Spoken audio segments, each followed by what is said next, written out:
starts with his people, the apple of his eye. That's what this is about, right? The speckled bird, starting with the hopeful elect, right? Get me Isaiah 42 and verse 1. Isaiah 42 and verse 1. I'm already there. You're there? Good. This is Isaiah chapter 42, verse 1.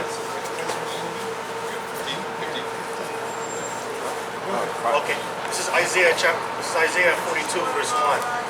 Behold, my servant, whom I uphold, mine elect, in whom my soul delighteth. I have put my spirit upon him, he shall bring forth judgment to the Gentiles. Yeah, so straightforward, man. The Lord's only dealing with the prophets, okay? Starting with the apostles and on down, right? His hopeful elect, right? And they bear fruit. This is one of the beautiful signs, fruit, okay? And it's the Lord that does that. He's the harvester, he's the fruit bearer, and he works through his men, okay? All right, so what you call it, you people that are hiding yourselves in this truth, you're going to be sifted out because the Lord says his elect, okay? That's who he's dealing with. All right, I'll go back to... I have a precept for the prophets. Yeah, okay. This is Jeremiah 28, verse 8. The prophets that have been before me and before thee of old prophesied both against many countries and against great kingdoms of war and of evil and of pestilence. And we're living in a time of pestilence. That's what we're going into right now. That's what we started off with. That's what a prophet's supposed to do, tell you of the times and what's going on. That's right. Verse 9, the prophet which prophesieth of peace, when the word of the prophet shall come to pass, then shall the prophet be known that Yahweh Shem Yahushai has truly sent him. That's right. So that's a beautiful point, right? So you're hearing the words of peace come out, but all that is in the deceiver's heart is war, right?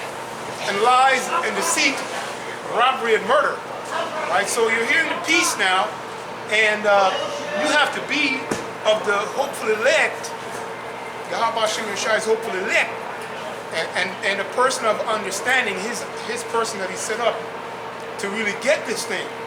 Other than that, you're going to come with war. Okay? This is That was it? That was it? This is 2nd Ezra, chapter 15, verse 11. And it reads, but I will bring them with a mighty hand and a stretched out arm, and smite Egypt with plagues. All right, so let's talk about the stretched out arm. All right, we had a character inside Tim Hortons, and this character, agent, whatever he is, okay, this guy was talking a whole bunch of stuff, but he never mentioned anything about deliverance. He talked about a movement of people coming together against the government, right? And that's not what this truth is about. That's right. Coming against the government, right? And I said to him, are you going to shoot your way out? And he said, yeah, if we get enough people. Hey, that was his words. I'm not lying. Well, Esau just proved that you can't do that. That's right. That's what this is as well. But this character that was here was trying to tell us that. And we said, huh? And he was pontificating the entire time about shooting his way out. It's not about shooting a way out. Okay? All right, continue. Let's read that again. 2nd Ezra, chapter 15, verse 11.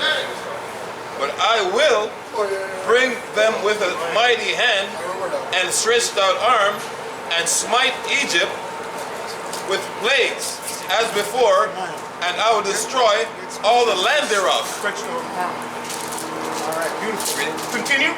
Egypt shall mourn, and the foundation of it shall be smitten with the plague, right, and the punishment of Yahweh shall bring upon it. Right, beautiful. So, hey, this is a prophecy. For now, that's what's going on. Ezra saw this, okay? So, straightforward, man. This wasn't for the past, this is for now. That's what he's talking about, okay? Now I want you to just jump back up to the top of this same chapter, okay? And he'll tell you what exactly what was going on. Just for the record. 2nd Ezra, chapter 15, verse 1. Behold, speak thou in the ears of my people the words of prophecy. What? Speak now in the ears of my people the words of prophecy. Hey, starting with those people on the sign, right? Foremost, the elect, right? Starting with, you speak to them, right? And then we bring it to the rest of them down there that he says, okay?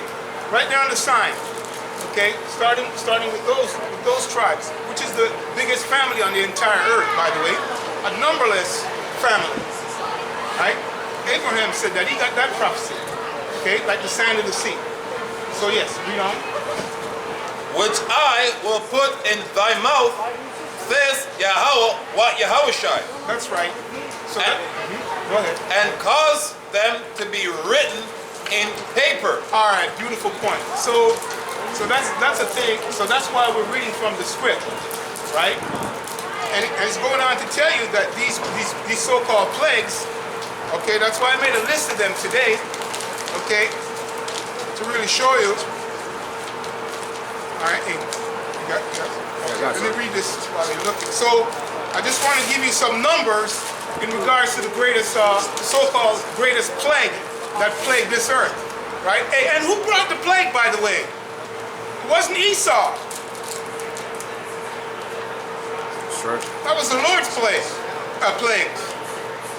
Right? So the top plague, believe it or not, was smallpox. Right? Like I said earlier, real quick, I'm just going to blaze through it. 430 BC to 1979 to this day. They don't have no virus. They don't have no vaccine for it. They have a solution, but they have no vaccine for it. That killed over 300, they put a number here, 300 million. Okay? Right? And then the number 2 was the Spanish flu, right? 1918 to 1919, 2 years, killed 50 million people. Right? These are all drop in the bucket numbers. I don't believe these numbers, but we need something to go by. Right? And then number 3 is the Black Death that they put here, 1340, right? In the time of the Dark Ages, 1340 to 1771, 75 million people killed by these plagues. So who sent these plagues? Right? Right there in Deuteronomy 28 and 61. The Lord sent these plagues. Right? So humble these people on the sign to let them know that they need to hearken unto his voice. Okay, real quick. Well, it says Yeah, go ahead. Esau is the most high sword. Yeah. Right? And then the thing in that aspect was a sword because it's put on our people. Right? The so-called Native Americans. Yeah. Right? Because when Esau came, right, with his smooth words and gave them all blankets, man, and fire water, which is whiskey. Get them all drunk. And said, oh, you guys cold? Here's some blankets. But it was laced with smallpox. Which is biological warfare. Fun. Right. Funny we're going into this. Fun. Okay. Yeah, so number 4 on the list is malaria. That kills 2 million a year. That's the numbers they have. I'm just giving you the numbers. So, the Mosai, the king of terrors, the man of war, right, is still the number 1 killer. That's right. Right? And it's his business. Kill it, and he make it alive. And there's just nothing you can do, no vaccine that you're going to bring, right? No remedy, public health that you have over there to stop him. Okay? And number 5, to the record, is AIDS. 1981 to this present day, they put 25 million. That's what they put. Right? So if you believe these numbers, you know it's a lie. It's always going to be higher or lower. And then number 6 is cholera. Right? If you know what that is. 1817 to this day. Okay? And that's in the millions. And it's still killing people.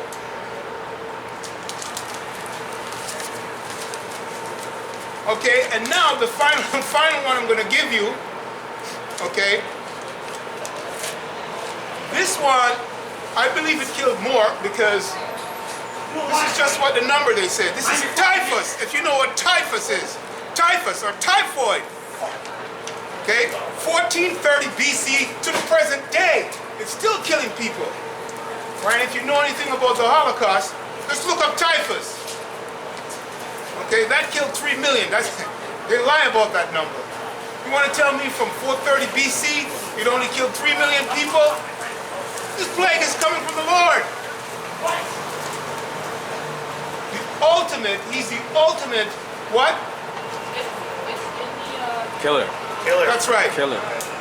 Right? The word I was actually looking for was the ultimate population controller. God. Yeah, God.